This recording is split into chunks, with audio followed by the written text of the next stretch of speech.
Ma'am, ano yung gusto mong sabihin dun sa mga kasi nababasa ko yung ilang mga komento ng mga netizens natin. Nandun pa rin yung, ay nako, Representative Franz Castro, affiliated yan sa mga sa mga rebelde, sa mga NPA. So, ano yung, yeah, yung ganong impression.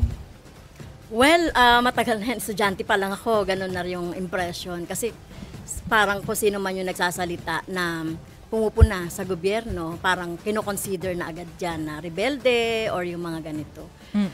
Di ko naman kinakaila na aktivista ako no, nung estudyante pa lang ako. At gusto ko ng tunay na pagbabago. So tignan na lang nila yung track record.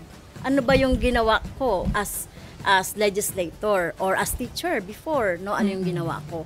So magsasabi naman diyan, like for example, lahat nga ng mga ipinasa nating mga panukalang batas ay nakatulong talaga sa aking constituents.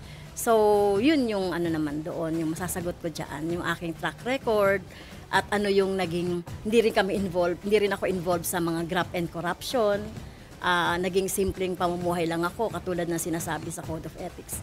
Kaya talagang, well, so tignan na lang yung track record. At kung meron akong kakaiba na posisyon sa mga bagay-bagay, well, this is a democracy, di ba? Kailangan tanggapin nila na may iba akong pananaw sa mga bagay-bagay.